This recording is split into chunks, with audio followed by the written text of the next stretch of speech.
Listo. Yo voy a subir los materiales el día de mañana. He tenido un pequeño, bueno, me caí, no pude llamar al doctor Callatas y todo un pequeño drama, así que voy a subir los materiales el día de mañana, por favor, ¿ya? Bueno, la clase que tenemos programada el día de hoy tiene que ver íntegramente sobre economía, macroeconomía, microeconomía, políticas económicas, sistemas económicos, modelos económicos. Y bueno, es un tema que está a flor de piel, diría yo, en las últimas semanas, sobre todo, ¿no?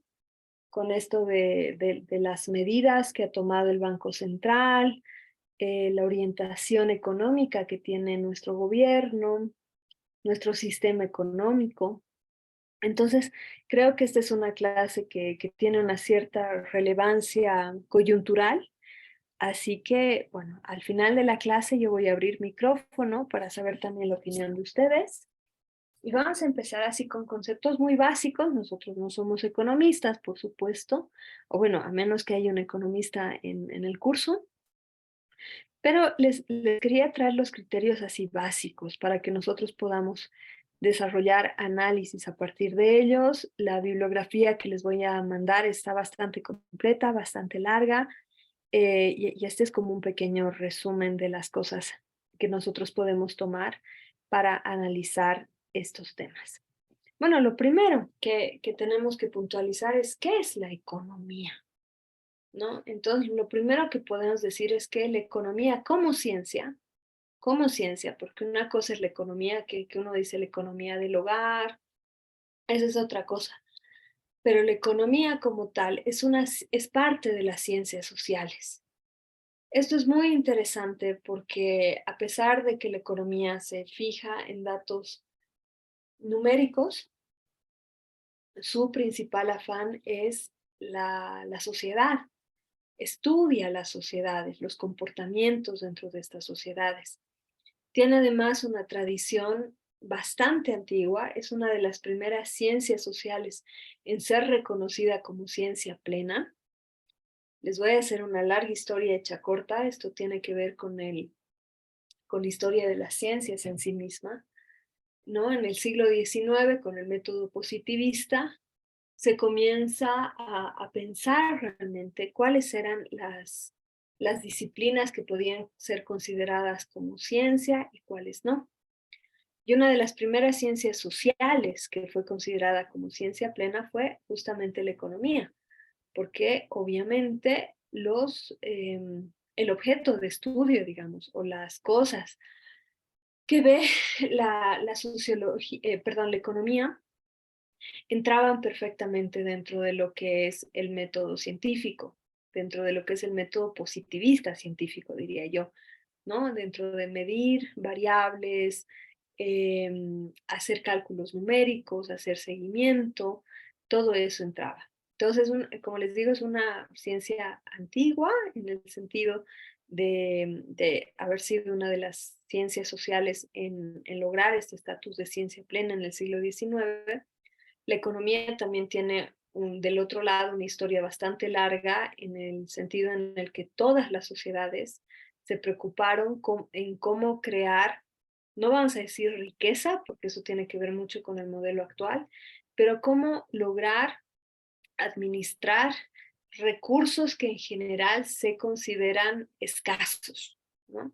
Si pensamos en Mesopotamia, por ejemplo, que ha sido la cuna de la civilización occidental, no la nuestra, ¿no? Sino europea, asiática, del Medio Oriente, em, ellos, por ejemplo, la economía que ellos tenían se basaba en cómo administrar el agua que tenían. De hecho, se considera la primera civilización gracias precisamente a que logran quedarse en un solo lugar, logran dominar, digamos, civilizar a los elementos que estaban ahí, específicamente el agua, por eso es que se llama Mesopotamia, que quiere decir entre dos ríos. Y si vemos en adelante, ¿no? Los griegos van a hacer lo mismo, en fin, o sea, si nosotros fuéramos economistas, diríamos que la historia de la humanidad está dominada también por la historia de la dominación de los recursos, un poquito, ¿no? Entonces, por eso les digo, la economía ha estado íntimamente ligada al desarrollo de los grandes imperios, ha estado también presente en los procesos expansivos de estos imperios, incluso en el momento de la colonia, ¿no? O sea, uno de los primeros alicientes para llevar a cabo el proceso colonial, más que una cuestión civilizatoria, fue una cuestión económica, en fin.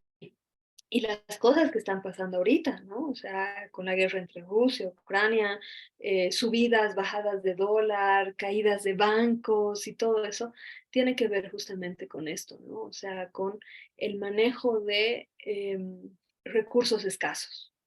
Recurso escaso puede ser en la antigüedad, eran los recursos naturales, en la actualidad son recursos minerales, como minerales que tienen que ver con la producción de computadoras, por ejemplo, elementos que tienen que ver con el desarrollo del modelo capitalista en sí. Y vamos a ver, quizás de aquí a 20 años estamos hablando nuevamente del agua, ¿no? Pero bueno, entonces es como un poquito la historia de la economía, así en comprimido, y justamente de ahí ya viene el concepto que lo saqué de esta página, que es una página destinada específicamente a cuestiones de economía. Dice, la economía es una ciencia social, como les decía, que estudia la forma de administrar los recursos disponibles para satisfacer las necesidades humanas, analiza el comportamiento, las decisiones y las acciones de los humanos. Es decir, estudia cómo las personas, empresas y gobiernos toman decisiones relacionadas con la producción, distribución y consumo. Estos tres conceptos, la producción, o sea, cómo producimos, bajo qué modelo producimos nosotros, qué se produce, quién es el que decide qué se va a producir, es una pregunta vital para cualquier tipo de análisis económico. También acerca de la distribución. Si es un modelo, por ejemplo, en el modelo capitalista, la teoría dice que el mismo modelo va a hacer que los recursos se distribuyan equitativamente. Y el consumo, o sea, cómo se consume, cuál es el modelo de consumo, quiénes son los consumidores, en fin. ¿Ya? Eso es lo primero que vamos a tomar en cuenta acerca de la economía. Y como paso seguido, vamos a definir, ahora que ya sabemos qué es la economía y a qué se refiere, vamos a preguntarnos qué es una política económica. ¿Se ha escuchado hablar? Perdón, voy a tomar agüita, como les digo, me falta el aire. Se ha escuchado hablar muchísimo de políticas económicas las últimas semanas, coincidiendo con nuestro módulo, como si hubiéramos pedido a la realidad ejemplos, pues se ha hablado mucho de la política económica, incluso en spots publicitarios del gobierno, ¿no? Salían esto de que el modelo, la política económica boliviana, y todo estaba escuchando hoy noticias de la Argentina, y decían lo mismo, ¿no? O sea, ¿cuál es la política económica del gobierno? En fin, ¿y qué es una política económica? Uno la escucha muchas veces, ya está en la SOP últimamente. Bueno, y podemos decir que las políticas económicas pueden definirse como las directrices o lineamientos que adoptan los estados para regular, orientar y dirigir la economía de cada uno de ellos. Así, en cortito. ¿Qué quiere decir esto? ¿No? Que una política económica son las bases que define en general el gobierno junto con los organismos económicos como Banco Central y otros organismos más, dependiendo de cuál es el modelo que tenga el Estado. En otros estados las políticas económicas se definen también con la industria privada muchas veces, incluso con las universidades. En nuestro estado no. ¿No? Entonces son eso, es como una hoja de ruta, digamos, es un mapa La política económica de un Estado es el mapa que define el gobierno junto con otros actores y que definen qué es lo que van a hacer, ¿no? Y además, no solamente es decir qué vamos a hacer, sino qué es lo que se va a regular. Por ejemplo, vamos a regular completamente la economía al estilo de una economía planificada. Vamos a desregular, por ejemplo, el mercado laboral al estilo 100% capitalista.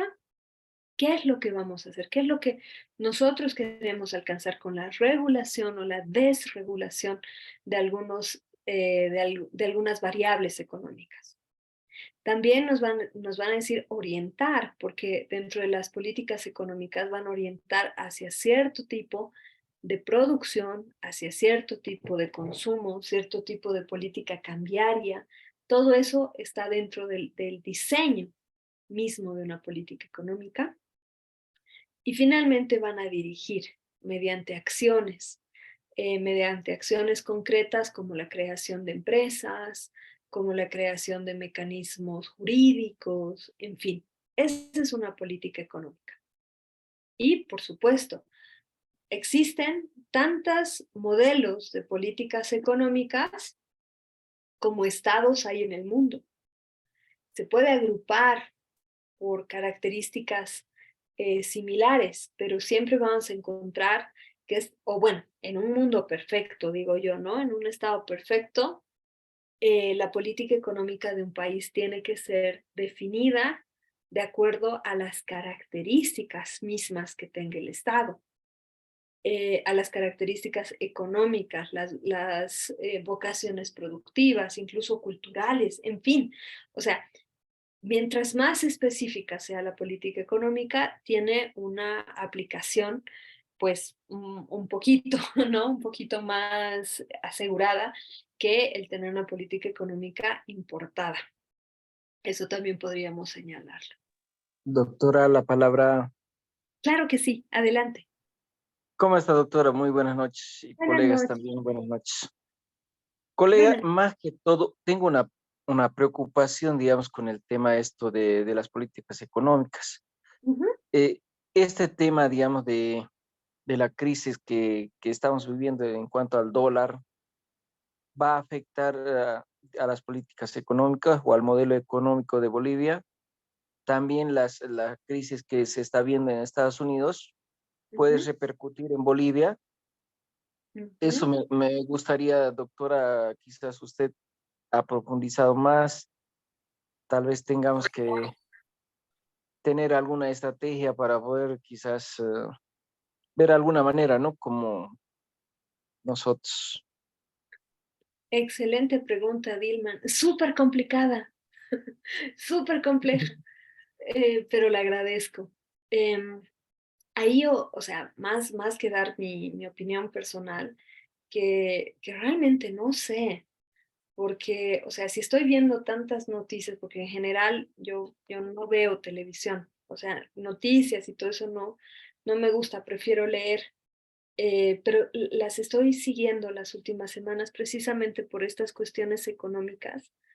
Y más que una opinión, yo creo que existen dos posturas ahí.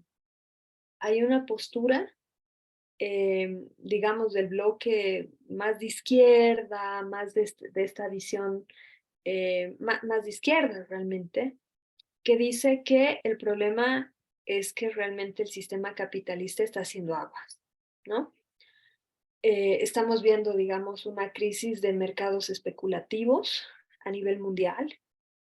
La crisis de Ucrania ha demostrado que realmente somos una economía global. Por ejemplo, el alza de los commodities, que no lo puse dentro de los conceptos a analizar, pero es interesante ver cuáles son los commodities y son estos productos, digamos, ¿no? Que fluctúan en la bolsa y que cotizan además en la bolsa a nivel local, y creo que eso está afectando muchísimo a la región, es el precio de la soya. Y ahí hay un montón de factores que le darían la razón a estos analistas, ¿no? Que dicen que realmente es una crisis del sistema capitalista. Así lo dicen además, ¿no? Y que hay muchas, ¿cómo se llama? Muchas señales de esto, ¿no? La anterior semana el salvataje sobre un banco suizo, que los Estados Unidos ha tenido que dar dinero para salvarlo, o sea, un montón de cosas. En los Estados Unidos también hay o sea, probablemente unas quiebras espectaculares de bancos. A nivel regional, la Argentina, con una inflación ya, pero desbordada realmente, o sea, con una inflación acumulada de más del 100% este año. A nivel Bolivia, estas especulaciones de si hay, no hay dólares en el mercado y todo, es como dicen estos analistas, ¿no?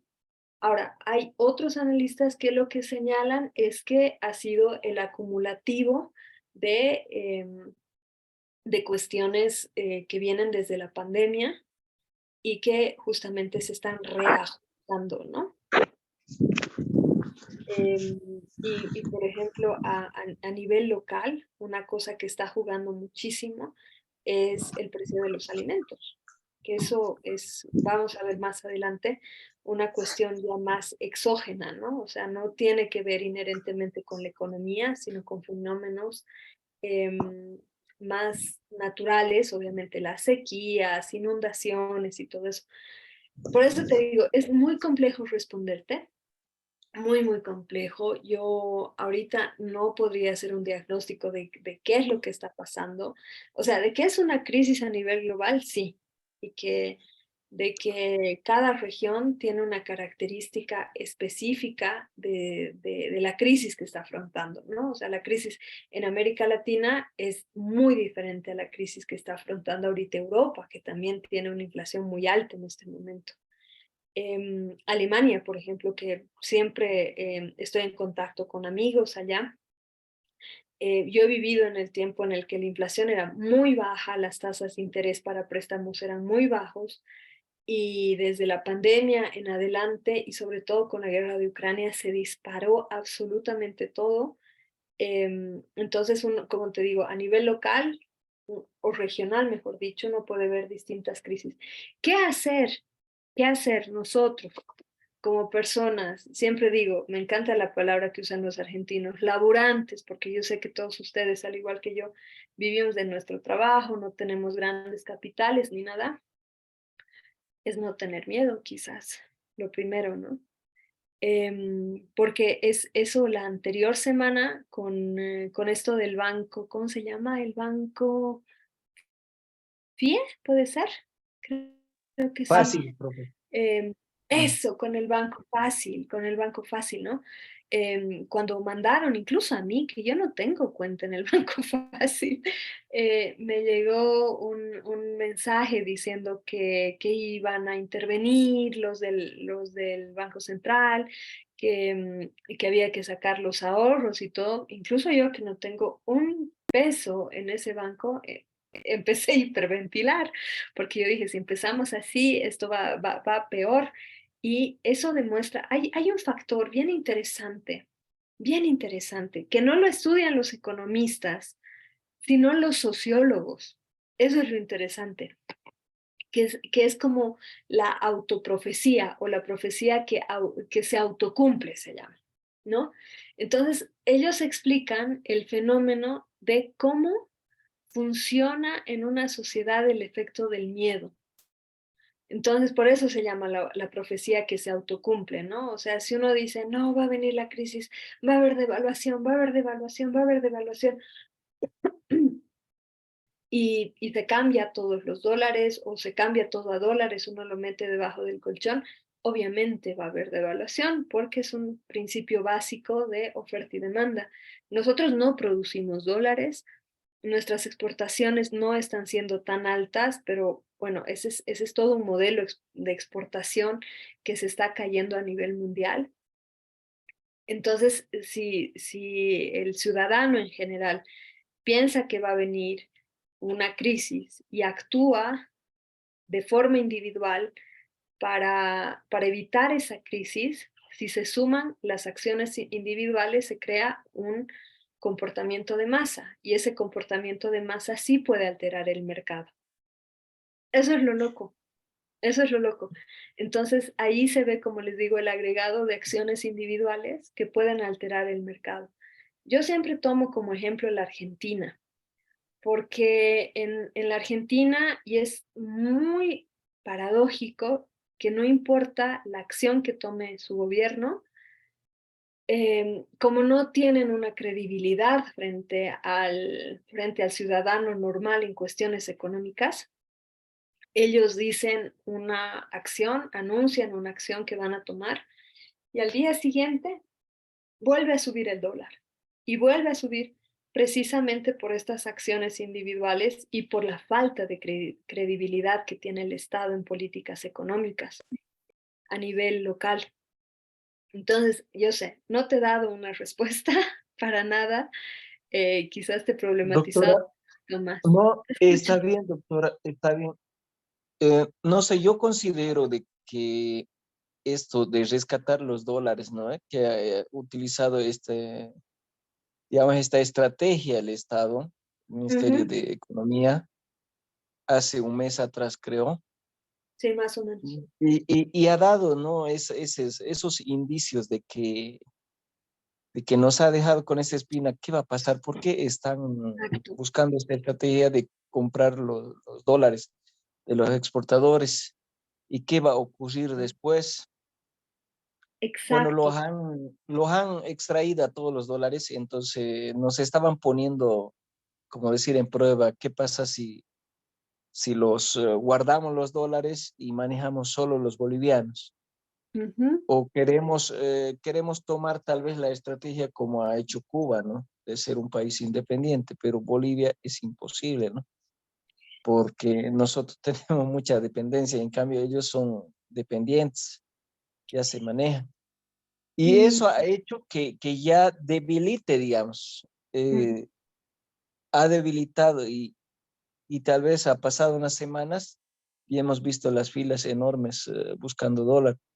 Y vamos a exacto. las casas de cambio aquí, en especial en Tarija, no se encontraba, nadie quería vender dólar ni por un peso, yo solo por ganas de preguntar, ¿no? Tener Ujú, información, me acerqué a una casa de cambio y pregunté, quisiera $100, ¿es posible? No tenemos. sí, Esa era la respuesta. Entonces nos ponía en duda a muchos qué va a pasar, qué está por hacer. Y después ya se escuchó noticias de que económicamente en divisas Bolivia estaba muy bajo, ¿no?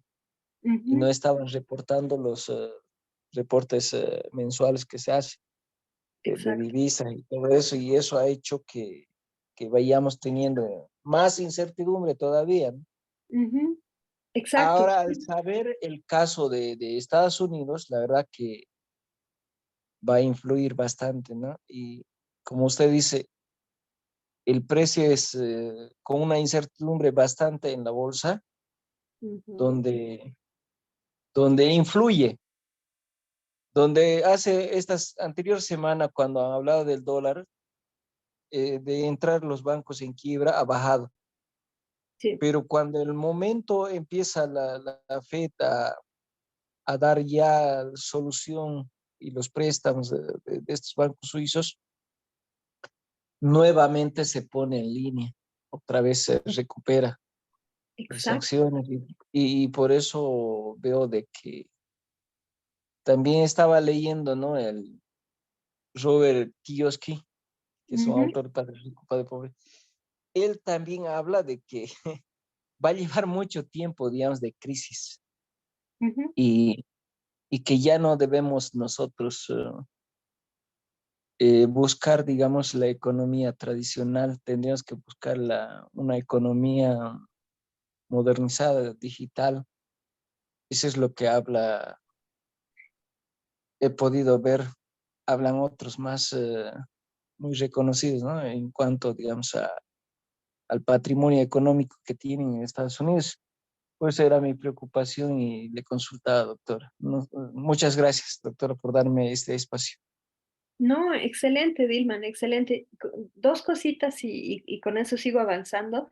Igual, como les digo, yo creo que la clase de hoy a todos nos mueve porque el tema está ahí, está a flor de piel.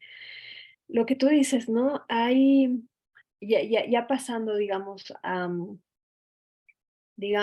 la palabra en alemán nomás se me viene, a consejos, eso, consejos, a consejos económicos, como tú dices, uno de los principios que se están manejando muchísimo es lo que tú dices, las economías naranjas. Y que yo sé que muchos de ustedes trabajan en eso, por eso les decía, esta clase es vital, porque muchos de los postulados que ustedes están desarrollando como proyectos, como investigación, van por ese lado. ¿Qué son las economías naranjas? Pues son las economías digitales. Piensen en Jala, en Cochabamba. No solamente Jala, en Bolivia puede ser una meca en programación. Son muy buenos en el Alto. Hay empresas de programación. Mi pareja misma trabaja en programación y en digitalización de banca. Entonces, esas cosas son un potencial muy grande. Pero del otro lado, les cuento, les chismeo un poquito de estas economías. Dicen otro de los extremos, porque realmente es un extremo, ¿no? La economía naranja nos manda al futuro, hacia, no sé, de los supersónicos, pero el otro consejo es también volcarse a las economías agrarias. Suena re loco, pero pónganse a pensar que parte de esta crisis global viene por el precio del trigo, por el precio de los alimentos. Ahorita, y esto les digo porque me imagino que todos lo están viviendo, ¿cuánto cuesta la papa en este momento? ¿En cuánto ha subido la pasta, el fideo? Son cosas muy sencillas, lastimosamente en Bolivia, sobre todo en toda América Latina, tendemos a pensar en la economía como grandes cosas, como exportación de grandes cosas. Muchas veces la exportación o la sobrevivencia de una economía, y ahorita vamos a ver cuando veamos microeconomía, tiene que ver con lo que se denomina la soberanía alimentaria o la seguridad alimentaria, ¿no? Si tienes una población que está bien alimentada, que tiene acceso a alimentación de calidad y a un precio accesible, puede ser que la economía vaya muy mal, pero tu sociedad, tu país, digamos, no la va a pasar tan mal cuando los precios de los alimentos están sujetos a cuestiones exógenas, o sea, cuestiones que no puedes manejar como guerras, ¿cómo se llama?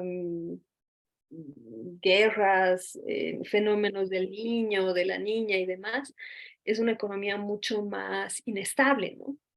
Porque no solamente juegas con cuestiones de mercado global, commodities y todo eso, sino con la inflación diaria de todos los días, ¿no? Con la inflación nuestra, digamos, de todos los días que tiene que ver con estas pequeñas cosas y que si se van sumando es lo que finalmente, pues, realmente toca la economía básica del ciudadano. Yo creo que ahorita más que los dólares y todo eso, lo que sí es preocupante es la subida continua de alimentos, por ese lado, ¿no? Pero ahorita, como les digo, ya vamos a llegar a la microeconomía, porque hay estas dos grandes señoras, ¿no? Tenemos a las políticas macroeconómicas y las políticas microeconómicas. O sea, una política económica de cualquier país del mundo está conformada de estas dos señoras.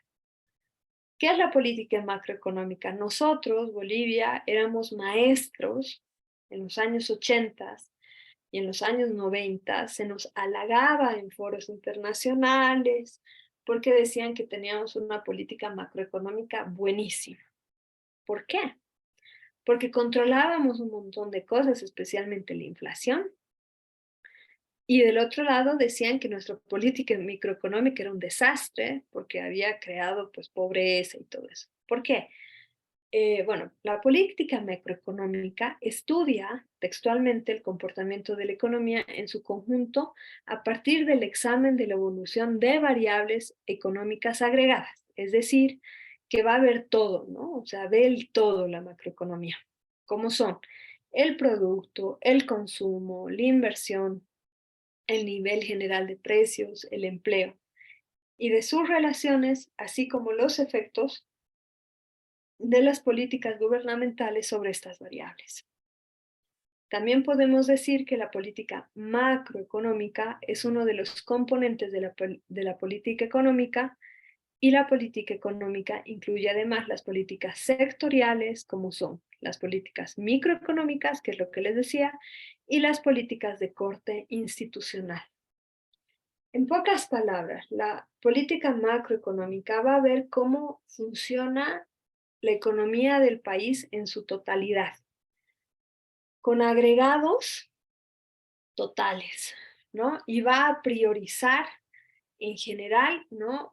Una baja inflación, va a priorizar el mayor empleo, el desarrollo de la industria, o sea, y estas políticas macro grandes tienen el objetivo de lograr desarrollo en general, desarrollo.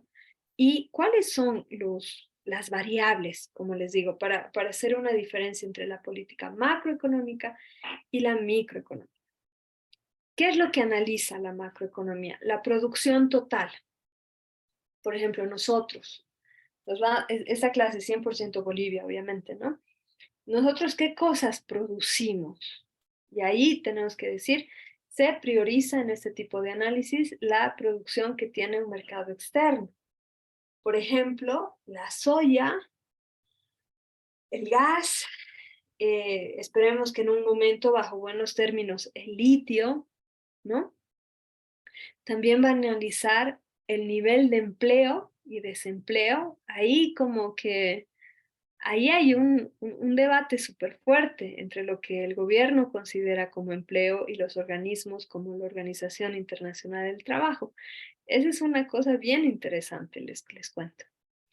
Va a analizar las tasas de interés, la inversión, ¿no? La inversión del Estado en general, va a analizar el consumo interno, la inflación, eso debí ponerlo así en rojo, porque la inflación en América Latina, sobre todo, tiene una tradición de ser como uno de los puntos focales. Nosotros tenemos un trauma colectivo con la inflación, algunos países más que otros.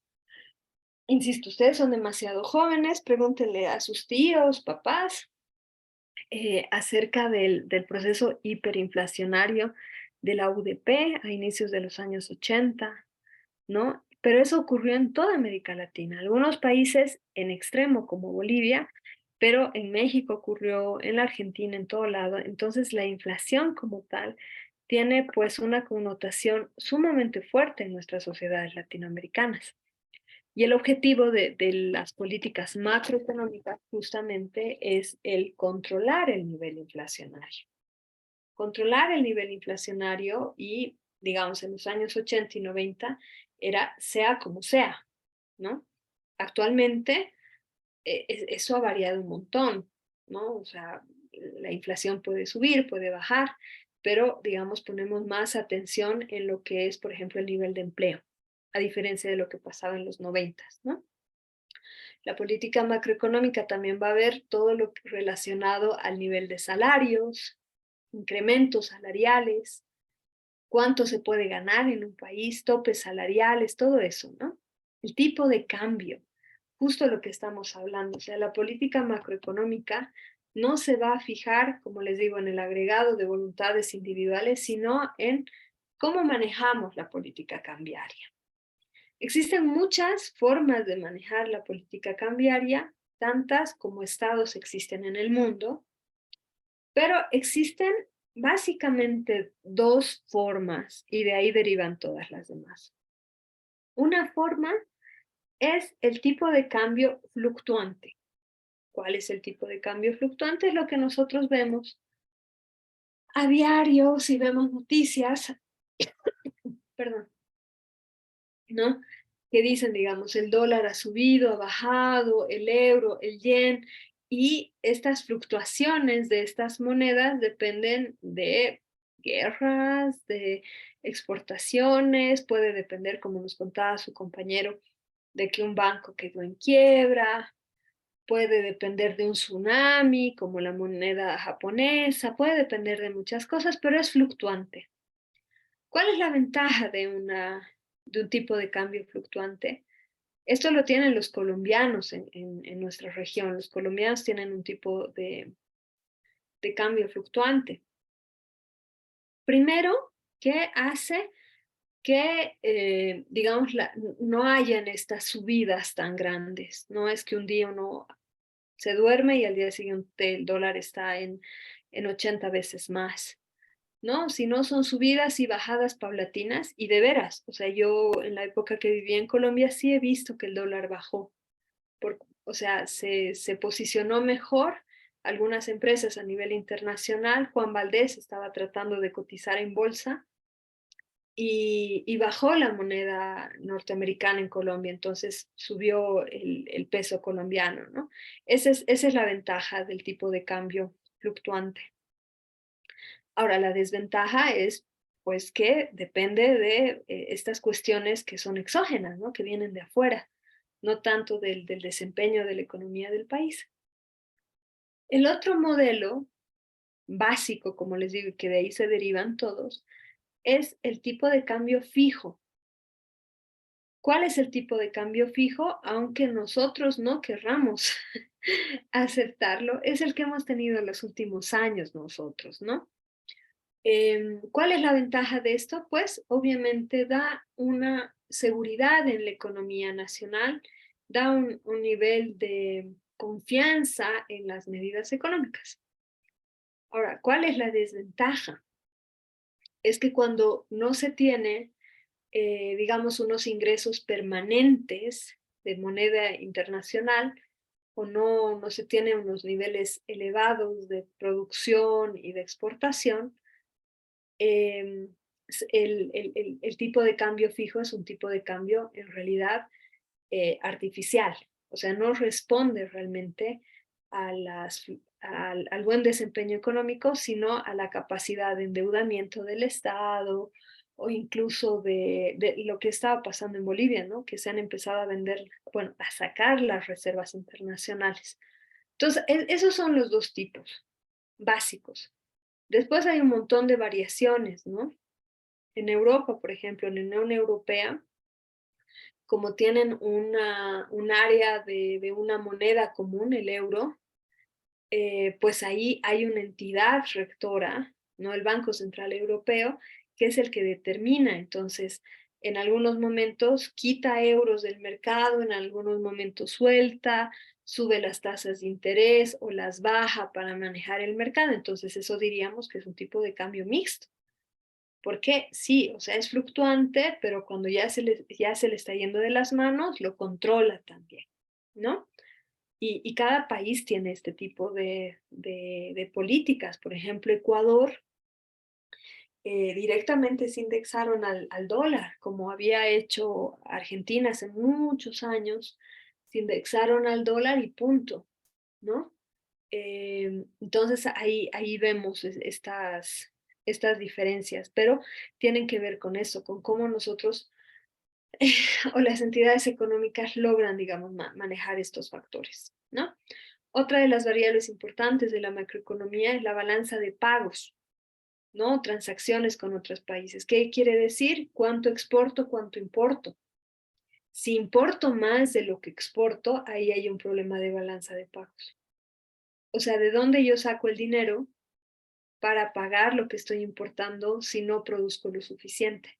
Entonces, ahí también es muy importante, muy importante estas medidas macroeconómicas, ¿no? Y tiene que ver con incentivar la exportación, controlar la exportación cuando la exportación, por ejemplo, de algunos elementos hace que en el mercado interno se pongan más caros. Hay gobiernos que deciden, bueno, priorizar el mercado interno antes que el externo. Y como les digo, son una serie de medidas que cada gobierno va poniendo en funcionamiento, ¿no? ¿Y cuáles son los componentes, digamos, aparte de estas variables? Pues primero, como les decía, son las políticas sectoriales. como les decía, si yo quiero priorizar la exportación, necesitaré una política agraria. Necesitaré, como en otros países, incentivar, no sé, los cultivos de soya, en el caso colombiano, los cultivos de café, ¿no? En fin, eh, esa es la política agraria. Después también una política de la industria minera. Nosotros, si vivimos de la exportación de minerales, bueno, ¿cuál será mi política sectorial al respecto? También ahí hay un gran debate ahí, ¿no? O sea, si ahorita los mineros del oro están exportando tanto, ¿por qué pagan tan pocos impuestos? Y hay toda una cosa, ¿no? Y cada país tiene lo mismo. Cada país tiene sus grandes cuestionantes porque obviamente los gobiernos priorizan algunos sectores y eso es algo natural. Del otro lado tenemos las políticas institucionales y ahí entra, sí, o sea, políticas educativas, por ejemplo. Si Bolivia decidiese convertirse en la India de Sudamérica, porque ustedes saben que la India tiene un potencial enorme de las economías naranjas, ¿no? O sea, en cuanto a programación y todo eso. Si Bolivia quisiera ser, ¿no?, la India de Sudamérica, quisiera realmente poner en marcha estas políticas de economía naranja, primero necesitamos educar a los niños, a los adolescentes, a la gente que está trabajando en las universidades, realmente a aprender programar, manejar diseño de páginas web, aprender inglés, lenguaje de computadoras, todo eso, ¿no? Entonces, la macroeconomía también tiene que ver con eso, o sea, ¿qué es lo que nosotros priorizamos? También tiene que ver con lo judicial, con lo laboral principalmente, ¿no?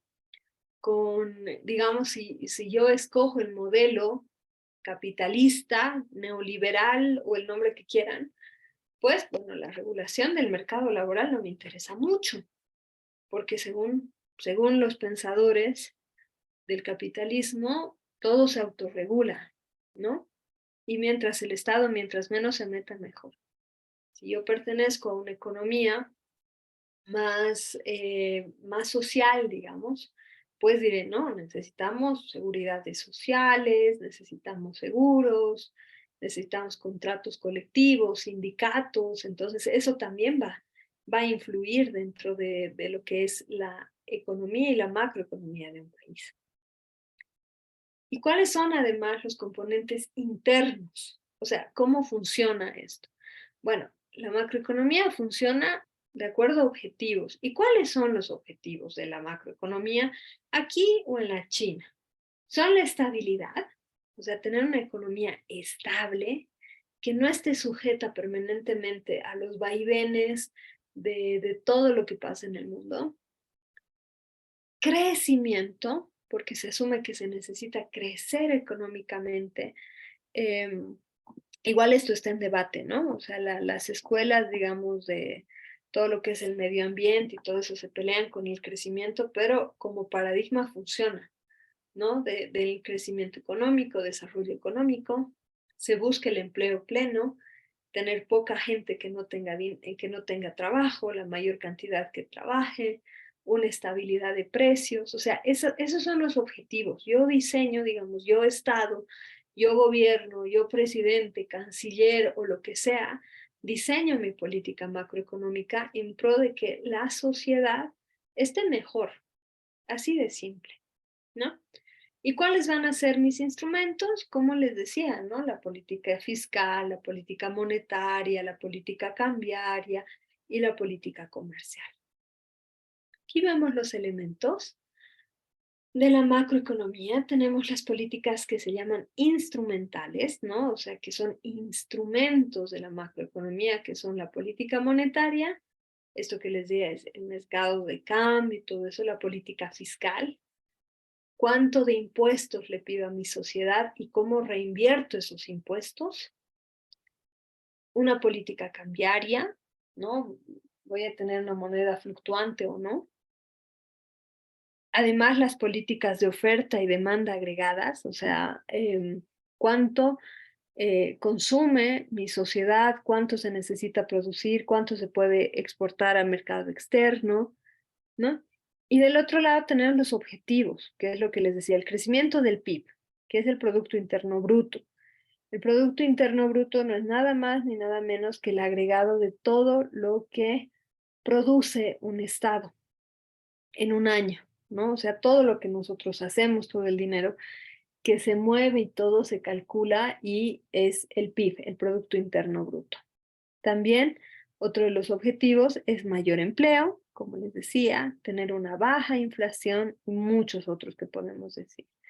¿Y esto en qué se traduce? ¿No? En tener un déficit externo, es decir, importar menos de lo que yo exporto.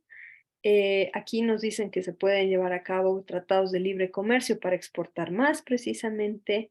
Si quiero tener un Estado que tenga más dinero para reinvertir en la sociedad, pues tener un déficit público, es decir, que como Estado yo recaudo más impuestos de lo que gasto.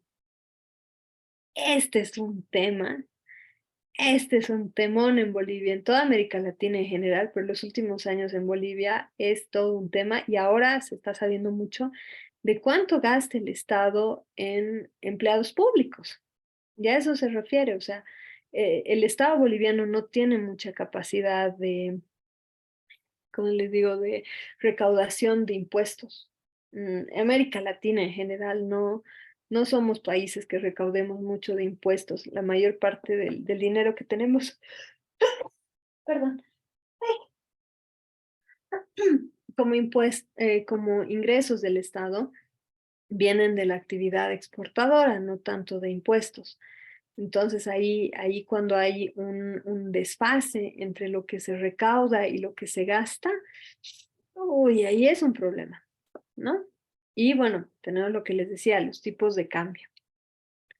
¿Ves aquí en este otro esquema? Algo similar, un poquito más sencillo, ¿no?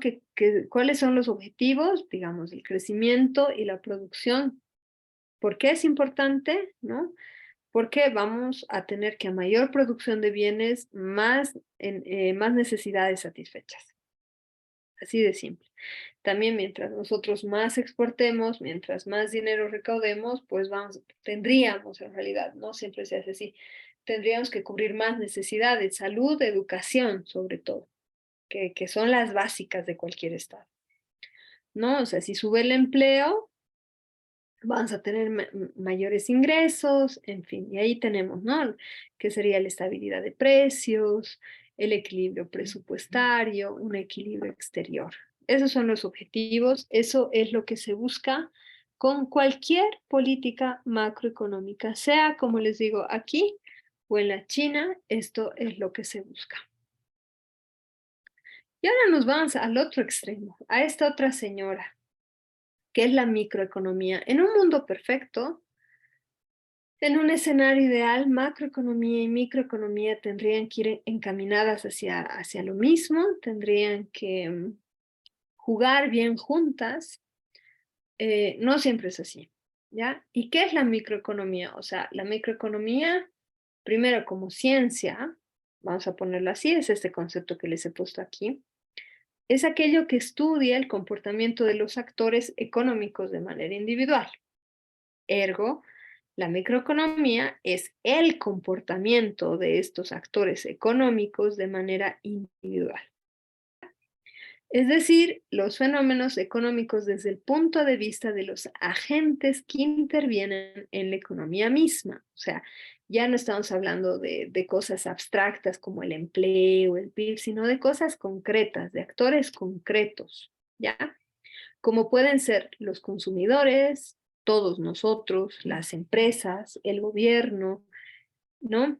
Sector salud, todos los que producimos algo. Estos actores pueden ser individuales, como nosotros, o colectivos, como las empresas. Así, la microeconomía analiza dichos comportamientos, asumiendo que cada uno de los actores busca la satisfacción de sus objetivos. trata de explicar por qué cada individuo toma ciertas decisiones dentro de la economía. Entonces, la microeconomía como ciencia, como subciencia de la economía, va a analizar estos factores y se va a preguntar, ¿por qué? Es esto que les acabo de contar así tan chiquitito, ¿no? Que les decía, bueno, en una sociedad tenemos esto de la profecía que se autocumple. Eso se podría ver a nivel microeconómico, ¿no? O sea, cómo actúa la autoprofecía, ¿no? Cómo va a actuar esto y o sea, se podría hacer un análisis bien interesante acerca de este tema, por ponerles un ejemplo. Aquí tenemos, por ejemplo, un pequeñísimo ejemplo, una tablita que nos muestra cuáles son o cuáles podrían ser estos agentes microeconómicos. Tenemos, el primero son las familias, asumiendo que las familias no se refiere solamente a mamá, papá, hijitos y perrito o gatito, o a las familias grandes. Familia también puede ser una sola persona. O sea, se pone el concepto de familia como un gran paraguas para que entren todo tipo de familias, todo tipo de familias. ¿Y cuál sería el representante de estas familias o individuos individuales? Son los sindicatos, ¿no? O sea, los sindicatos en general son, digamos, los que están encargados en un mundo ideal. No siempre es así, ¿no? De velar por los intereses de los trabajadores y de estas familias.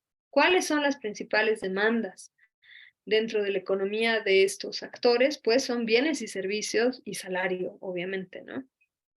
Y ofrecen el trabajo a su disposición, o sea, el aparato en realidad productivo funciona a través de esto. Después otro de los agentes son las empresas, ¿no? Y ahí tenemos en el caso boliviano la CAINCO, todas estas organizaciones empresariales.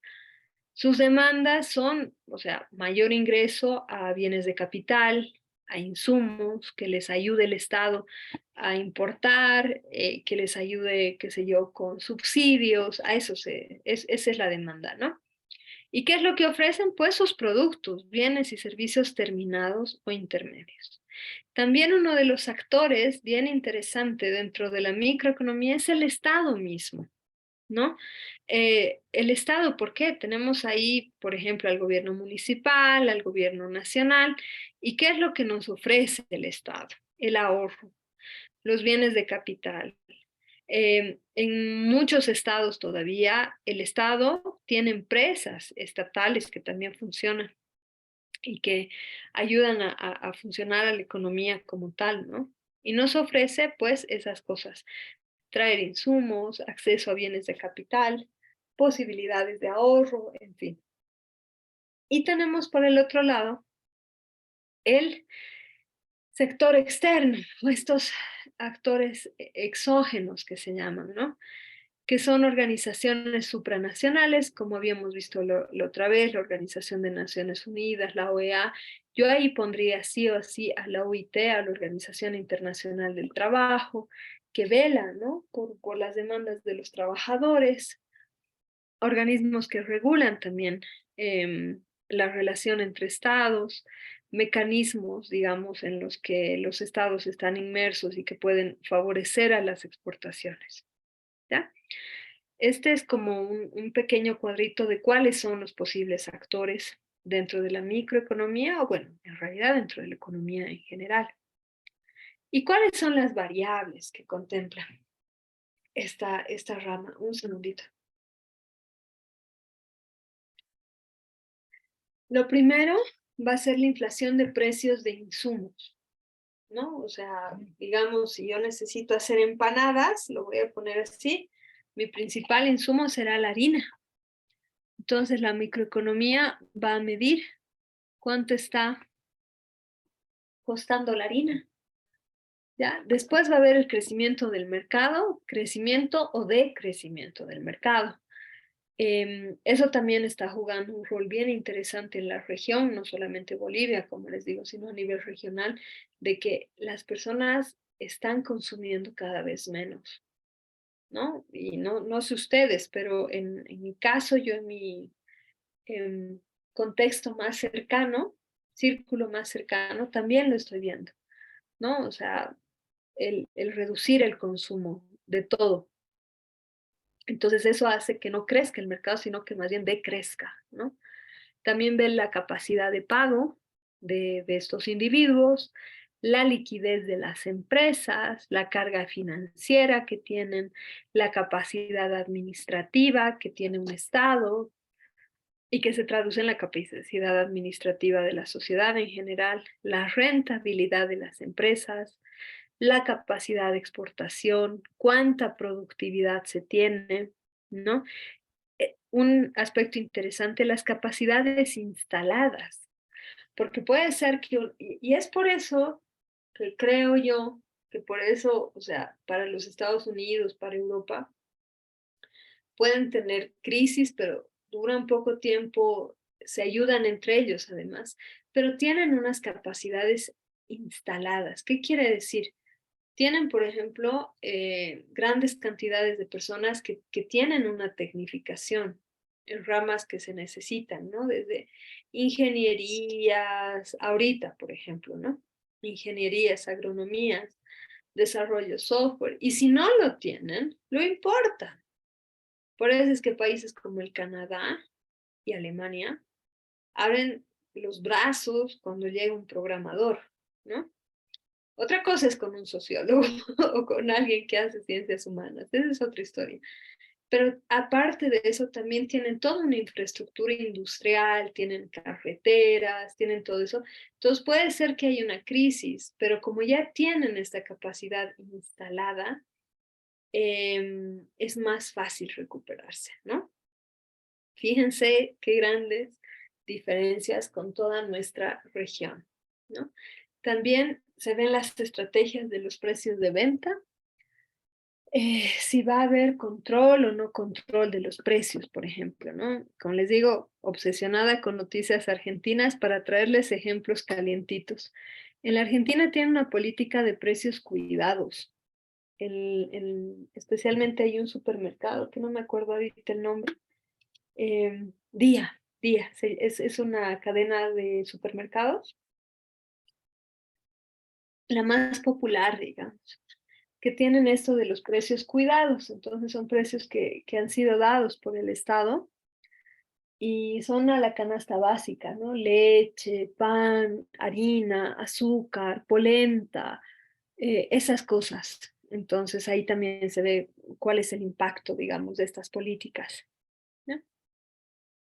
Aquí vamos a ver una pequeña tablita en la que se ve las dimensiones de estas dos políticas, ¿no? En cuanto a la microeconomía, ve las relaciones entre los agentes económicos, como les decía, familia, empresa, Estado. La macroeconomía va a ver el funcionamiento de la economía de un país en su totalidad, no desagregado, sino más bien agregado. Y aquí es hasta desmenuzado, diría yo. La microeconomía va a ver las decisiones de los agentes económicos. En cuanto a los hogares, el objetivo de maximizar su nivel de satisfacción y el de las empresas, el maximizar los beneficios. En cuanto a la macroeconomía, va a ser analizar los problemas económicos de un país de una forma global y agregada. En microeconomía vamos a ver los tipos de mercados y las situaciones de equilibrio y desequilibrio, la fijación de precios. Y en la macroeconomía, las variables agregadas o macroeconómicas como resultado de muchas variables que describen decisiones individuales. Por supuesto que hay una relación entre los dos, porque la forma en la que una economía funciona en este ladito, de forma microeconómica, va a afectar directamente a la macroeconomía. Un Estado, por ejemplo, que no confía en su mercado, que comienza a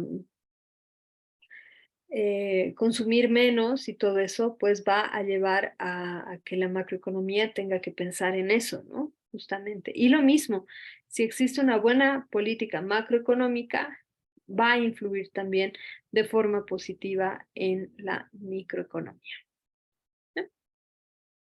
Y ahora uno dice, ¿cómo es que se determina esto? O sea, nuestros gobiernos, nuestros gobernantes no son unos magos, no son el mago Merlín que despierta y hace alquimia y produce oro donde habían piedras.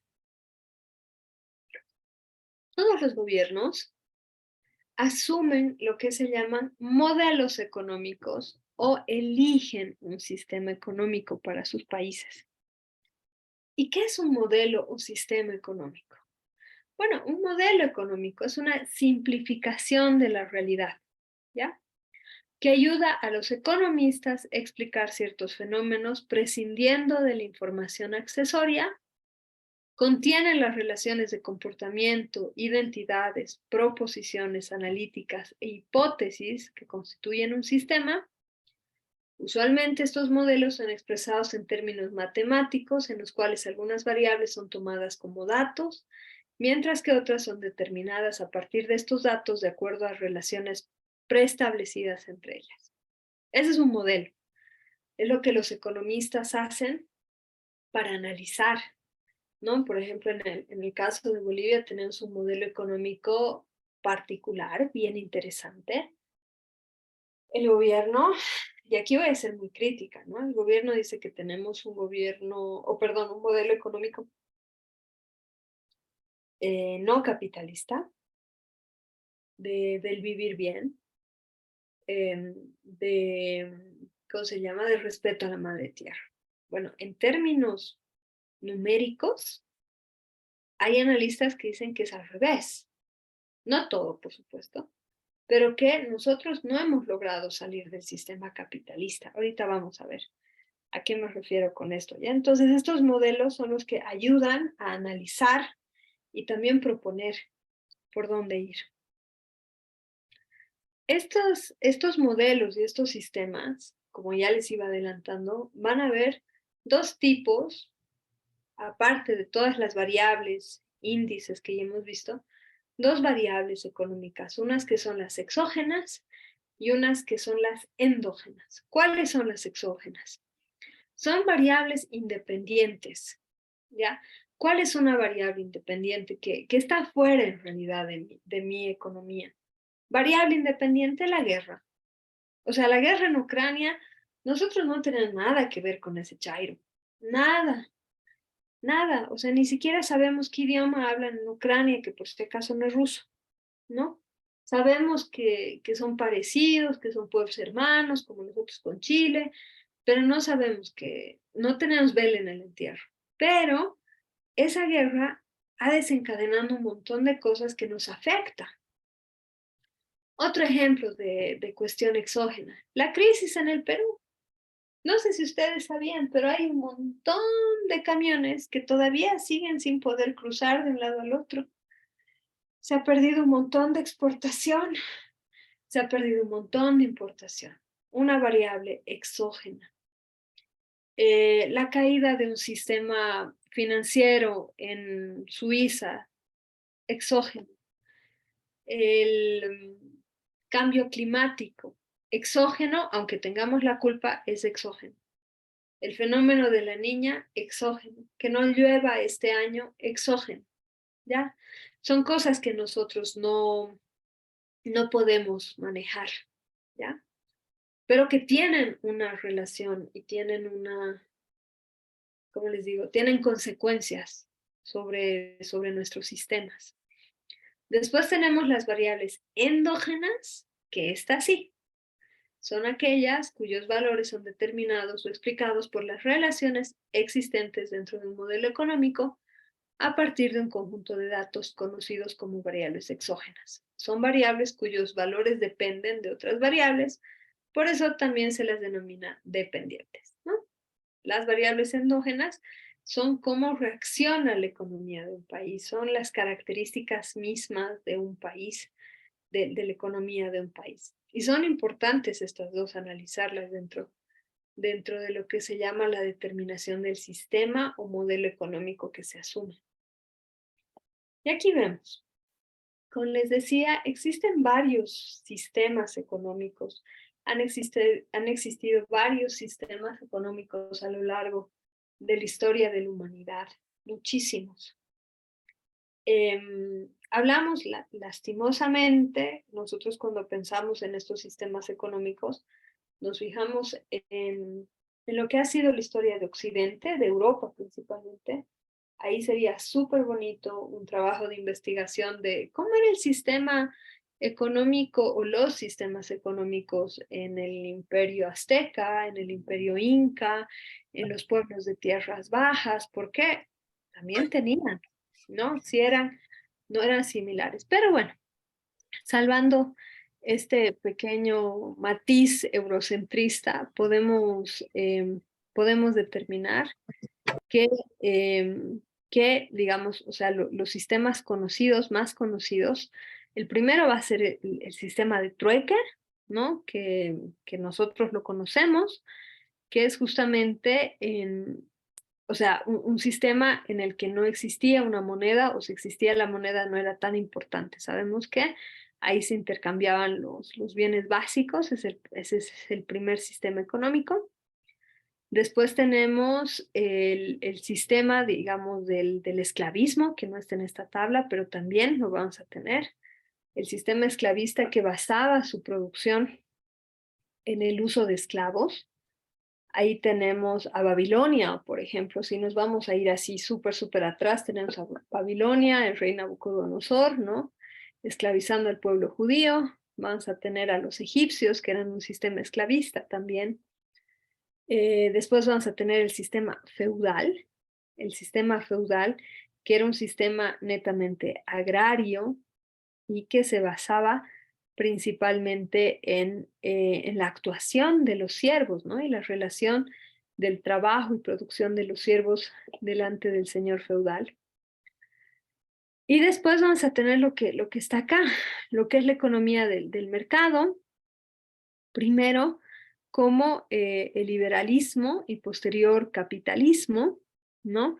El liberalismo, digamos que es la primera etapa o la etapa previa al capitalismo como nosotros lo concebimos, que va a ser esta etapa en la que un pensador que se llamaba Adam Smith va a escribir acerca de la mano invisible del mercado. Él es el que nos va a decir, y uno de los postulados mismos del liberalismo y capitalismo es que el liberalismo, el mercado, crea sus propias reglas, que existe una mano invisible que regula las relaciones y tiene la hipótesis, digamos, de que mientras más mercado exista, mejor van a estar las personas, que más bien lo que hay que hacer es intervenir lo mínimo, ¿no? O sea, abogan por la intervención mínima del Estado. Y de ahí también viene la escuela del laissez-faire, en francés, que quiere decir el dejar hacer, quiere decir textualmente, laissez-faire. La frase entera es laissez-faire, laissez-passer, o sea, dejar hacer, dejar pasar, que el Estado no tenga nada que ver con con el mercado. Esa va a ser la primera parte, digamos, ¿no? Del capitalismo como tal, que va a dominar el siglo XIX sobre todo, hasta la Primera Guerra Mundial.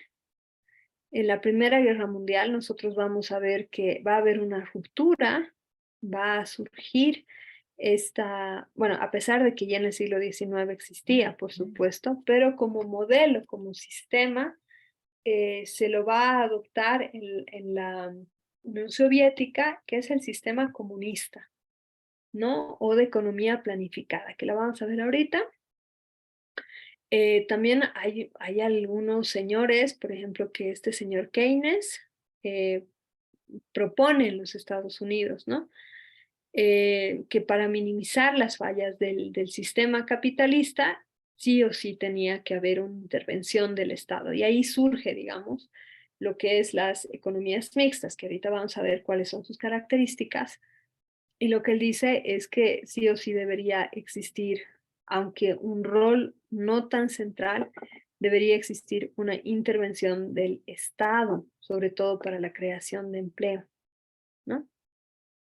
Y bueno, en cuanto al comunismo, nosotros vamos a ver que estaban, o sea, la idea era básicamente salir del capitalismo.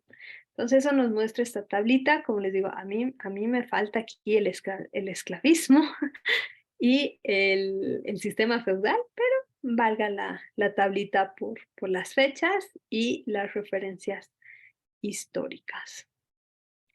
Bueno, y tenemos primero el sistema de libre mercado capitalismo como modelo, digamos, ¿no? Como les digo, existen tantos sistemas y tantos modelos económicos como países hay en este planeta. Sin embargo, se pueden agrupar en tres grandes bloques, que son el sistema capitalista, el sistema comunista slash socialista y el sistema de economía mixta. El primero en surgir son estos señores, los capitalistas, como les digo. Bueno, se puede hacer, no sé, o sea, 2 semestres hablando del surgimiento del capitalismo, ¿no?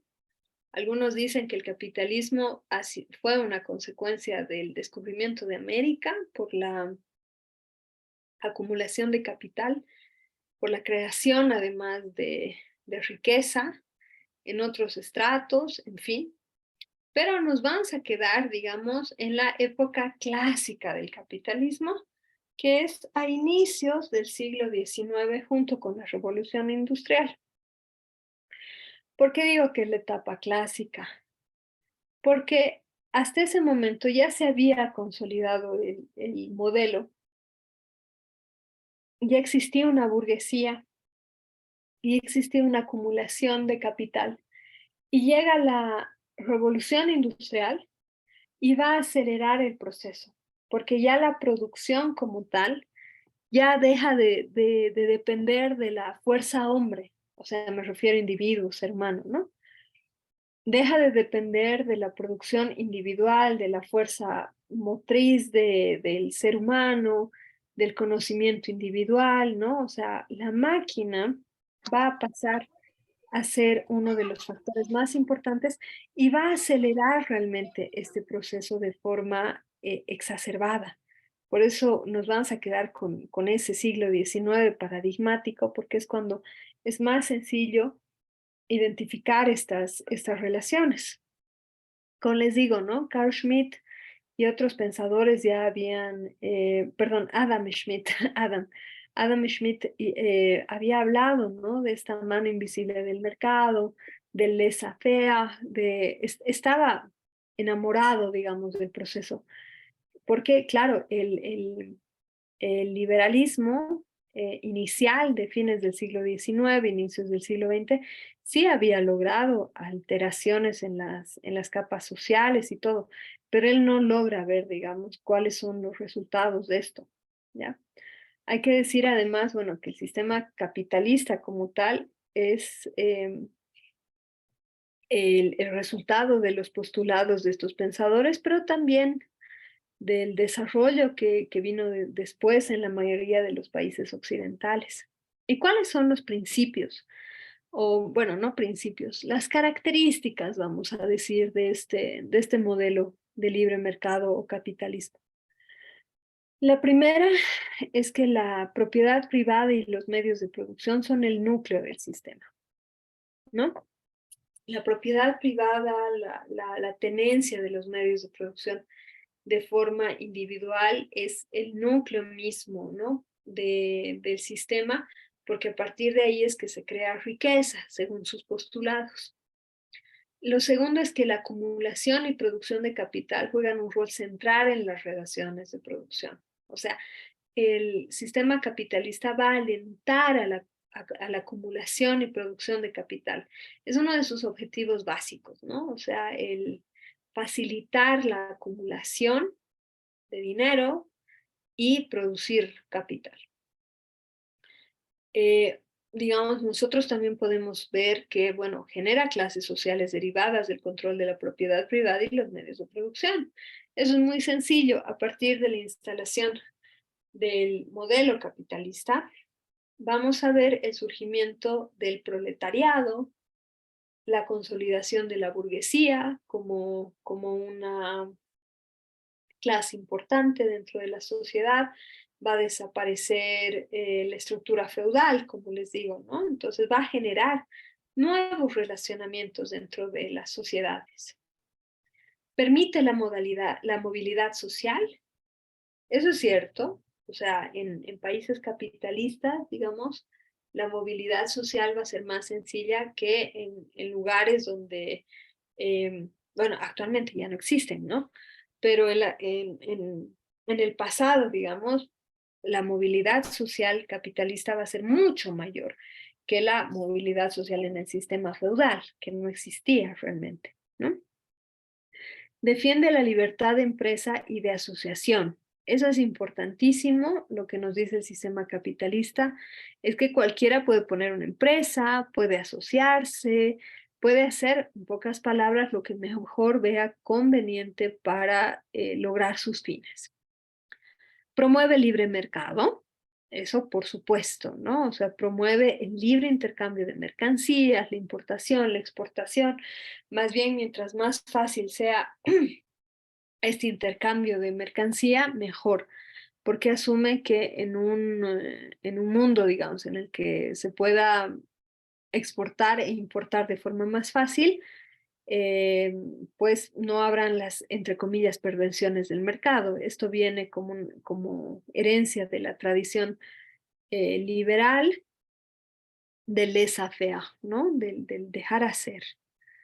Se basa obviamente en la oferta y la demanda, ¿no? O sea, producimos aquello que tenga una demanda, ofertamos aquello que sabemos que nos van a comprar y aquello que ya sabemos que no se produce, o perdón, aquello que no tiene tanto mercado, lo dejamos de producir. Y esto también es aplicable al mundo del trabajo, ¿no? Eso es lo triste. Promueve la competencia. Esto es muy importante, o sea, va a ser, digamos, como el Estado, como la economía está poco regulada, va a promover la competencia entre los actores.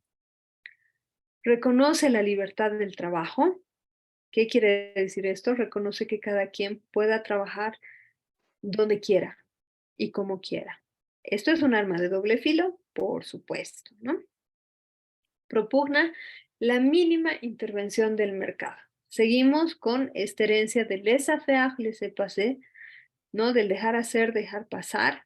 Entonces dicen, no, o sea, el Estado solamente molesta, el Estado es el que crea las perversiones del mercado. En realidad, mientras menos intervenga el Estado, esa mano invisible del capitalismo, del capital, del mercado, va a regular y va a hacer que todos estemos felices y contentos.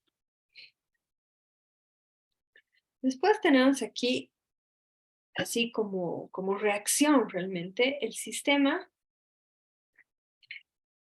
de economía planificada, socialismo o comunismo, ¿no? O sea, depende del país que lo hubiese aplicado o quienes quieren aplicarla, le ponen el nombre que quieren. ¿Cuándo surge este sistema?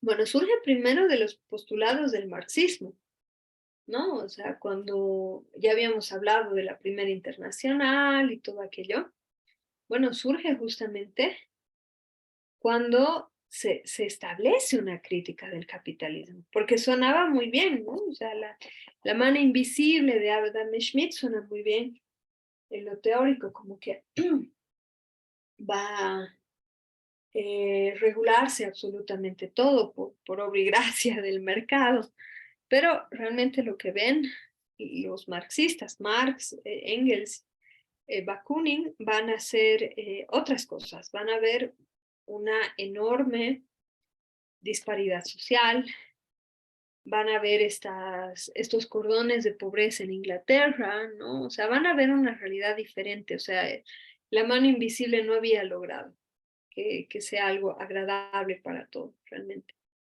Entonces van a tener en marcha estos postulados, estos principios, y se funda básicamente en la crítica al capitalismo, pero no solamente criticarlo, sino ponerle fin, ¿no? Y regirse bajo otros conceptos. Dentro del sistema de la economía planificada se van a utilizar conceptos como la estructura, o sea, la estructura económica, y la superestructura, que la superestructura, en pocas palabras, es la parte no tangible del sistema capitalista. Es bien interesante la superestructura, porque en realidad es la que va a hacer que el modelo capitalista, a pesar de sus fallas, perviva, ¿no? O sea, la Escuela de Frankfurt ha hecho mucho énfasis en el análisis de los factores de esta superestructura, precisamente.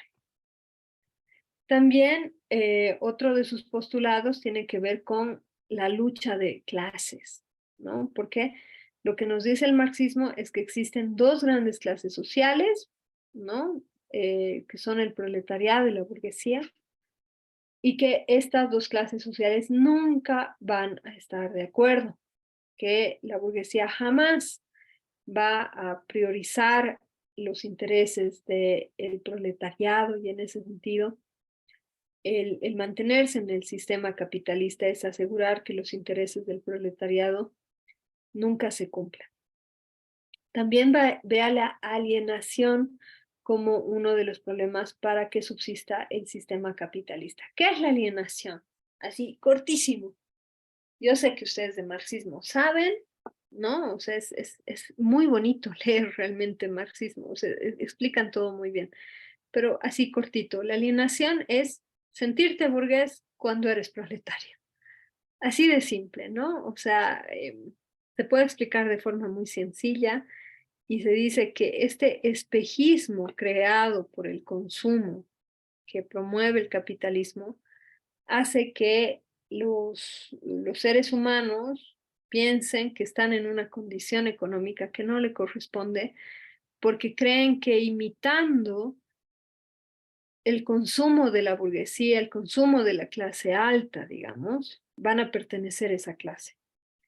¿Y cuál es el resultado de la alienación? Es sentir que de forma individual yo puedo lograr un ascenso social, que no necesito a los otros proletarios, sentir que yo soy burgués, el otro es el proletario, no tiene nada que ver conmigo el problema del otro. Ahí surge también este concepto tan bonito que es el de la conciencia de clase, ¿no? La conciencia de clase va a ser justamente la toma de conciencia delante de este proceso de alienación y asumir la condición en la que me encuentro, pero por sobre todo, asumir una solidaridad de clase, solidarizarme con otras personas, con otros obreros, con otros proletarios en la misma situación. Entonces, claro, ellos, aparte de ver en la alienación una de las razones de la sobrevivencia del sistema, a pesar de todas las perversiones que ellos veían, también daban la respuesta y era cómo salir de esa alienación mediante la toma de conciencia, mediante la formulación de una conciencia de clases, mediante la solidaridad de clase también, ¿no? Por el otro lado, propone la eliminación de la propiedad privada. Esto ya en un estadio alto, ¿no? Del sistema, digamos.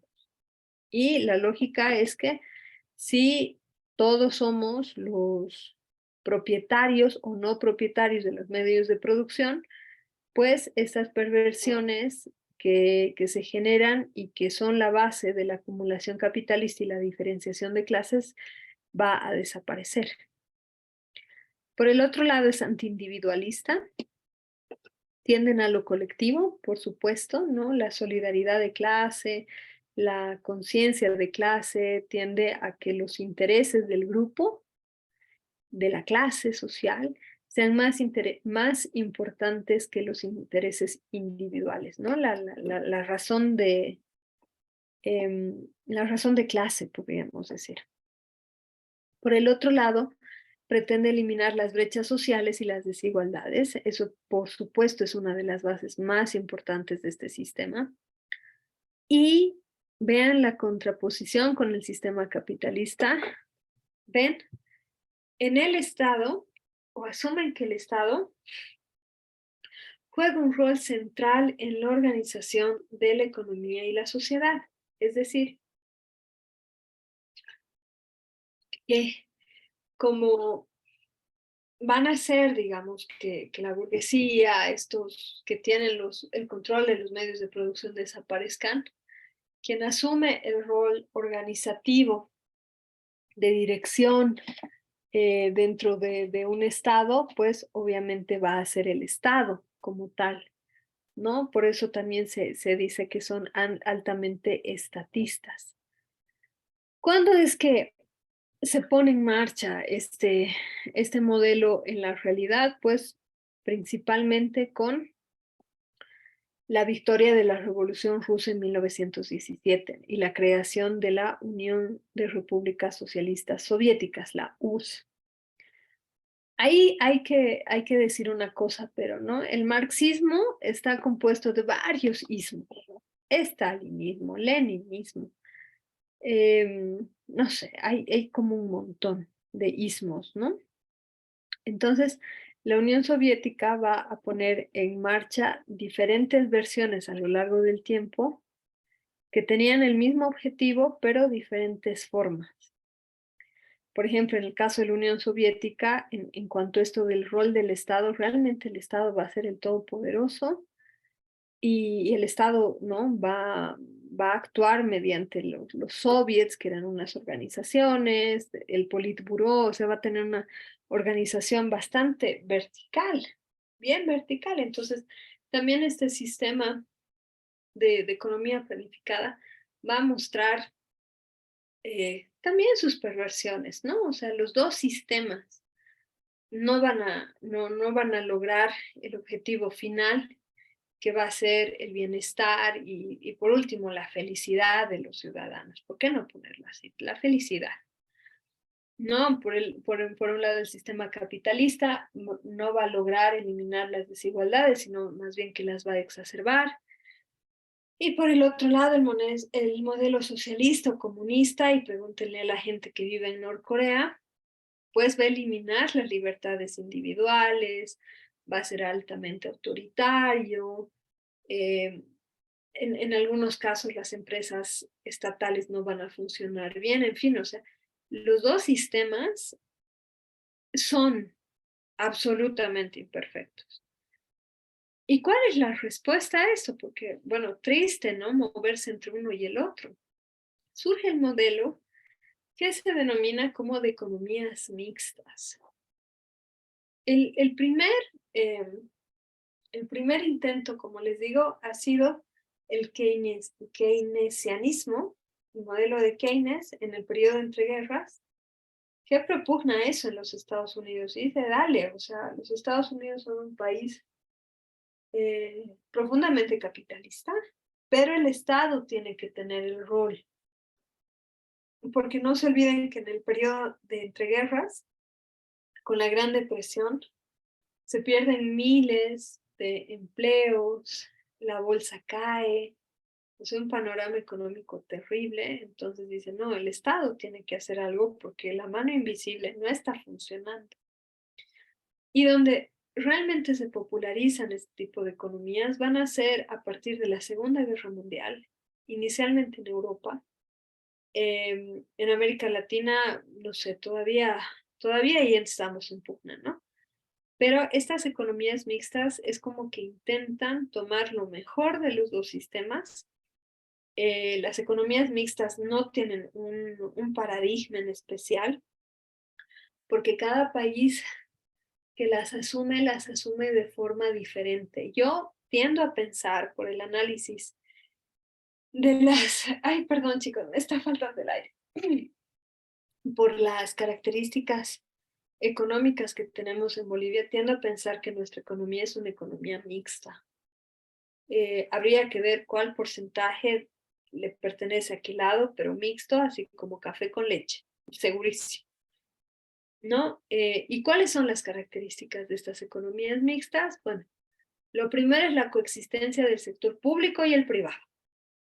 Para no hablar de Bolivia, porque lastimosamente en Bolivia tenemos muy pocas empresas públicas que funcionen, voy a tomar el ejemplo de países europeos, ¿no? La mayoría de los países europeos han adoptado la economía mixta, la mayoría. Especialmente los estados nórdicos, donde tienen mejores índices de calidad de vida, Noruega, Dinamarca, Suecia. Ellos han adoptado lo que es la economía mixta, ¿no? Tienen empresas estatales, principalmente de extracción de petróleo, y también tienen un sector privado, pues, robusto, ¿no? Exportan un montón de cosas, hay empresas extranjeras, tienen un sector turístico fuerte. En el caso de Alemania, lo mismo, los sectores, las empresas públicas cada vez son menos, es cierto, pero todavía están en cuestiones, digamos, de movilidad, em, servicios, todo aquello, ¿no? Y bueno, el sector privado con muchas multinacionales. También tienen como base el modelo de la libertad individual. Esto sí, o sea, a mí me parece que corrige bastante de otros sistemas, porque dicen, bueno, lo principal es el individuo, la libertad del individuo. Ni el Estado, ni nadie tiene derecho a decirle al individuo qué es lo que tiene que hacer. Y junto con el modelo de libertad individual, pues está también la pretensión, no voy a decir que sea perfecto, sino la pretensión del respeto a los derechos humanos, ¿no? También se permite la propiedad privada, por supuesto, pero se busca una redistribución equitativa de recursos y evitar la concentración de capital. Aquí eso es súper importante. Insisto, me quedo en Europa, no en los Estados Unidos, porque los Estados Unidos es otro baño. Ellos todavía están agarraditos al capitalismo como tal. En Europa, les pongo el ejemplo de Alemania. Por supuesto que cada persona tiene propiedad individual, privada, pero tienen una serie de mecanismos que ayudan a la redistribución. Por ejemplo, yo, trabajador, solo, sin hijos, sin familia, o sea, no casado, gano 5.000 euros. Los impuestos que me cobra el Estado son altísimos, alrededor de 45% de mi sueldo. Y yo los pago con alegría. ¿Por qué? Porque ese 45% de impuestos se van a ir a educación gratuita. La educación allá es gratuita desde los 3 meses de edad, 3 meses, o sea, ni siquiera se paga guardería, hasta el doctorado. O sea, un niño que nació allá tiene toda la educación gratuita. Y tienen un montón de sistemas de subsidios también para familias que no tienen tanto, sobre todo para familias con niños. Cuidan mucho a lo que es la niñez, a lo que es la familia como tal. Entonces, esa es una medida redistributiva. Mientras más gano, más impuestos pago, a pesar de que, o sea, tienen un tope y a partir de ahí, digamos, si yo gano 20 veces más, igual pago lo mismo. Ahí hay un debate muy fuerte. Todos los años es lo mismo, si se les cobra o no se les cobra más a los ricos, ¿no? En otros estados, los impuestos sobre inmuebles, todo eso, tienden a una redistribución equitativa, a dar a aquellos que no tienen lo que tienen los más ricos. Entonces, eso hace que estas sociedades, como les digo, tengan esto, pues sí, como en el capitalismo, ¿no? De, bueno, competir y todo aquello, pero asumen también que existen fallas en la estructura y que estas fallas se pueden solucionar mediante la redistribución, ¿no? Y bueno, esto de evitar la concentración de capital alguna vez se hizo en Francia, intentaron poner un impuesto bastante alto a las grandes fortunas y sus ricos se fueron. No sé si lo conocen, hay un señor que se llama Gerard Depardieu, un actor francés viejito, ahora está muy gordito, y dijo, yo no dejo mi dinero en Francia, no voy a pagar nada, y se fue a Rusia. Es muy amigo de Vladimir Putin, y le hicieron exención de impuestos y se llevó todo el dinero, tiene la nacionalidad rusa, ¿no? Entonces eso de evitar la concentración de capital, oh, no lo logran, pero por lo menos lo tienen ahí. Otra de las características es que existe una planificación de la economía en pro de promover el desarrollo del país. O sea, como el Estado tiene todavía un rol, va a priorizar qué sectores son a los que yo ayudo. Como les digo, hoy les voy a hablar bastante de Europa, subsidios. Subsidios a los productores de alimentos, de leche sobre todo, ¿no? El sector lácteo europeo tiene un montón de subsidios. Pero también, y esto es interesante, a pesar de que hay sectores que tienen pérdidas, como en el sector de farmacia, hay algunos medicamentos, insumos que necesitan muy poca población, igual el Estado va a seguir produciéndolos para asegurar el bienestar de las personas que necesitan esas cosas. Interesante, ¿no? También pueden poner en marcha mecanismos de controles de precios. En general no lo hacen, pero pueden llegar a hacerlo. Tienen ánimo de lucro, pero también de bienestar social. O sea, promueven la acumulación de capital, el desarrollo económico, pero como les digo, también promueven el bienestar social, mejor educación, mejor salud, mejor infraestructura, seguridad. Qué interesante. También podemos decir que tienen al monitoreo de la economía para disminuir desigualdades. Todo el tiempo están midiendo la economía. Allá, digamos, o sea, tener acceso a empleo, desempleo, inflación, al día tienen esa información, no como acá, no como en América Latina, que en muchos casos es información clasificada, ¿no? O sea, una cosa es lo que dice el gobierno y otra los organismos internacionales. Protegen los derechos laborales. Esto es importantísimo. Tengan en cuenta que en América Latina, la mayoría de las personas no tienen acceso a un trabajo digno. ¿Qué es un trabajo digno? Trabajo de lunes a viernes, vacaciones, eh, jubilación, seguro de salud. Es un trabajo digno a grandes rasgos. En Bolivia se calcula que el 85% de la población está en el sector informal. ¿Mm? Si uno compara estos índices con países del primer mundo, no hay punto de comparación. No hay punto de comparación. O sea, el sector formal en los países del primer mundo es muchísimo más grande que en los países del tercer mundo. Y así es que uno ve, ¿no? Y dentro de los derechos laborales, por ejemplo, hay cosas con las que nosotros solo podríamos soñar. Por ejemplo, que los hombres tengan baja por paternidad, que cuando un niño nace, los hombres también pueden sacar baja.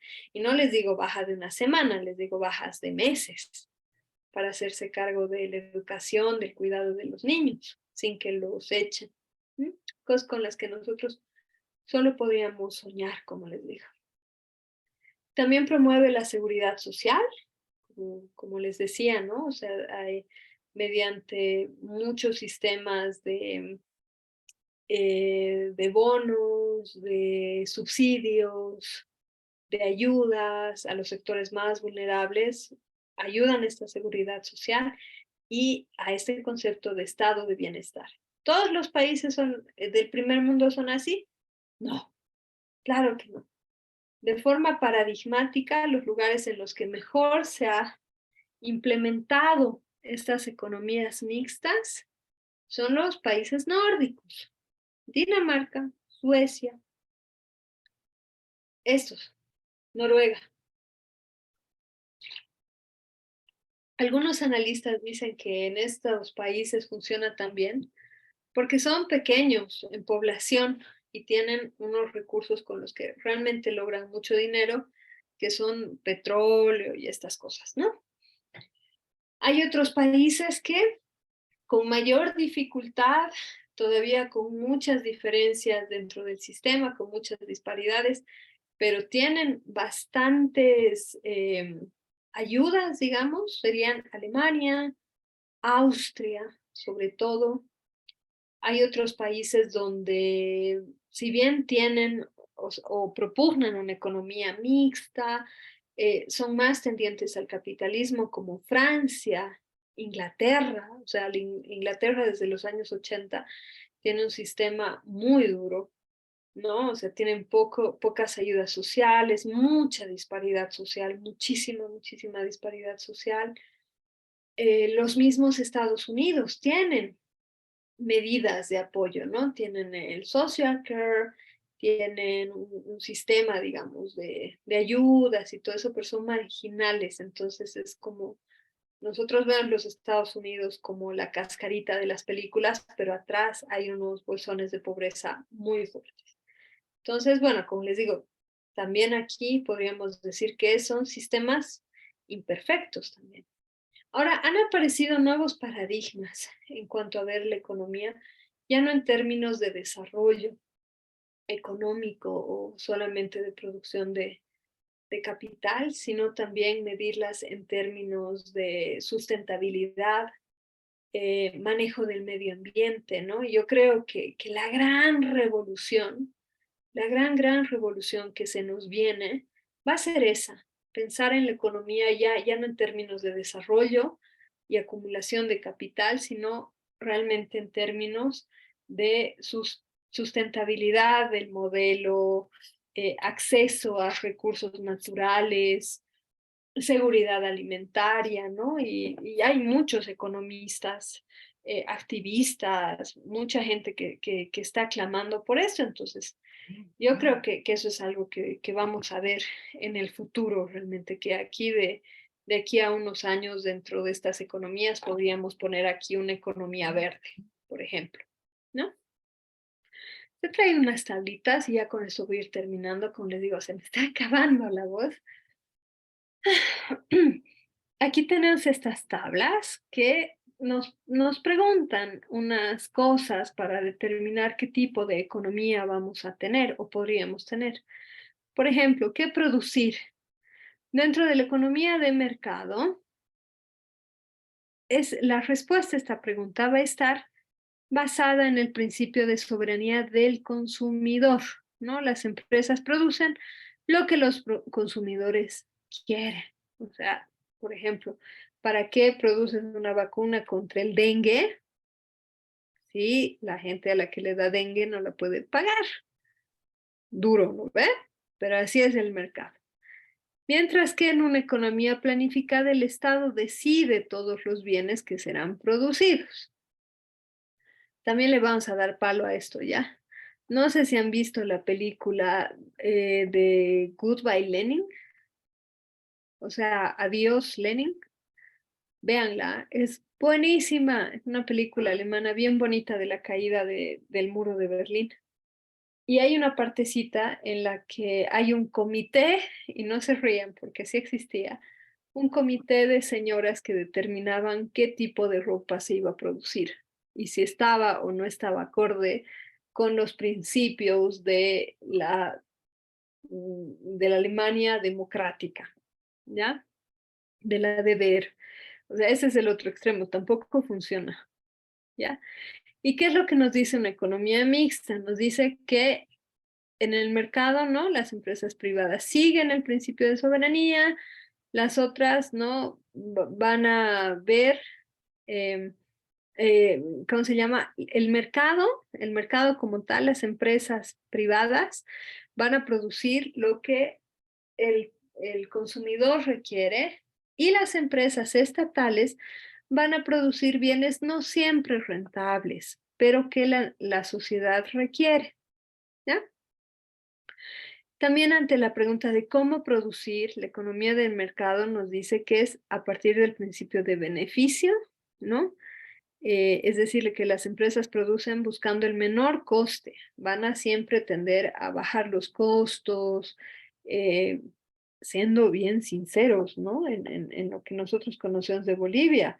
Te pago 2.200 bolivianos, eso aparece en tu planilla y el resto de tu sueldo te lo doy en comisiones, por ejemplo, y eso me baja mis costos de producción.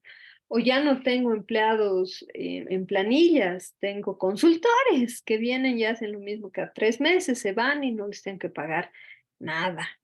Ese es el modelo de mercado.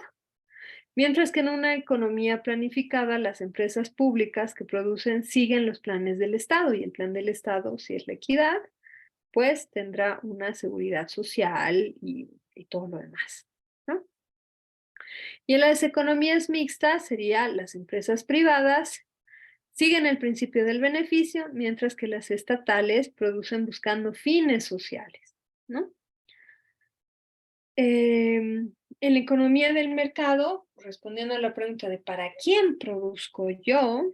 Pues sería para personas que quieran gastar dinero y ganar dinero. Así de simple. Mientras que en la economía planificada, ¿no? Reparte los bienes según las necesidades de los ciudadanos. Produzco para todos, ¿no? Entonces, en la economía mixta sería el mercado, sigue lo mismo, está todo bien, y el Estado distribuye el dinero en busca de una mayor igualdad. ¿Cuáles son las ventajas de la economía del mercado? Es más eficiente en cuanto a principios económicos, tiene más incentivos a la acumulación de capital y la producción y existe una libertad económica. Dentro de la economía planificada, pues tenemos unos altos niveles de empleo. En la DDR todo el mundo trabajaba, ¿no? Vamos a tener las necesidades básicas cubiertas, eso es cierto, en la Alemania democrática nadie se moría de hambre, todos tenían que comer, que vestirse incluso, ¿no? Ahí estaban.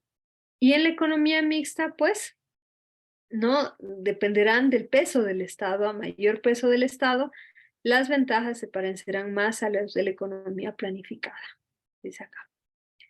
¿Y cuáles son los inconvenientes? De aquí vamos a llamar y revivir al compañero Marx, ¿no? Dentro de la economía de mercado vamos a ver que existe una desigualdad enorme en cuanto a ingresos, en cuanto a renta. Existe inestabilidad y crisis periódicas, es lo que les decía, por eso analistas económicos, marxistas, por supuesto, decían que lo que nosotros estamos viendo ahorita es nada más ni nada menos que una crisis del sistema capitalista, que se van, o sea, siempre pasan. El problema es que a nosotros nos afectan más ahora porque las crisis están siendo más seguidas, ¿no? Existe escasez de bienes no rentables, existen abuso de ciertas empresas, eso también lo sabemos, y existe contaminación y deterioro del medio ambiente. Es lo que les decía a los teóricos ahorita del medio ambiente, de las economías verdes, dicen que este es el enorme problema y tienen unos datos, pero brutales, ¿no? Por ejemplo, decir que desde la revolución industrial hasta ahora, el ser humano ha logrado destrozar el planeta en solo 2 siglos, lo que no se había logrado en miles de años. En 2 siglos hemos logrado destrozar todo, ¿no? Y eso es gracias al sistema capitalista, al modelo capitalista, que ve en la naturaleza un insumo de la producción, nada más.